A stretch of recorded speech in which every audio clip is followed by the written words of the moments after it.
I just started doing Weight Watchers. Anybody ever done that diet before? Well, it's where you write down the food and the point values that are associated with everything you eat. I'm actually doing it the new version, though. It's the no point version. Yeah, it works like this. You just ate a whole pizza, so there's no point in writing it down. So you don't really lose any weight, but hey, you don't have to read about it later, so it's great. I actually tried to look up the point value of cheesecake on Weight Watchers. You know, and under point value it said, why bother, fat ass, just eat the damn cheesecake. I've always struggled with my weight, though. Like, I've tried everything. I tried this Nutrisystem diet. You know, this is where you actually have the food delivered to you.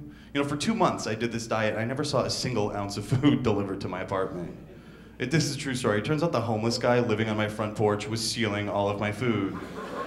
Which is totally my fault, because I let him sign for packages, so my bad. But you know, like 2 months later, like, you know, I'm out like $600 and still like 20 pounds overweight. Okay, 30, ma'am, I appreciate that. But he's lost like 40 pounds thanks to Nutrisystem, so he looks great. Still smells like piss, though. It's weird.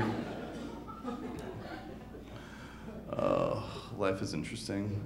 I actually grew up in a really religious family, actually. This year I've decided to do something different, though. For Lent, I decided to give up.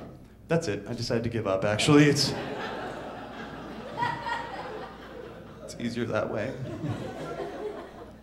My grandparents are religious. Let me ask you a question. Does anybody here have grandparents that are total crackheads besides me? Like, why is that? In your 20s and you do drugs excessively, you've got a problem, but in your 80s, isn't it cute? Like, oh. You know, my grandpa will take anything, even if it looks like a pill. And seriously, for like the last like 2 years, he thought Tic Tacs were helping with his arthritis. You know, if you use Lipitor recreationally, you've got a problem. My grandmother is 85 years old and still takes birth control on a daily basis. I'm like, Nana, you haven't had your period since Nixon was in office, okay? I think you're in the clear. You don't have a uterus, that's your plan B. How about that? I love my parents, but they're super critical, like, of everything in my life, and they always have been. You know, like when I was in college, I was dating a girl, I brought her home to meet my father.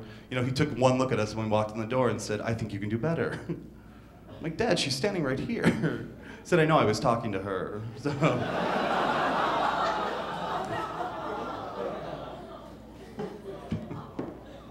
It's fine, I go through therapy, it's great.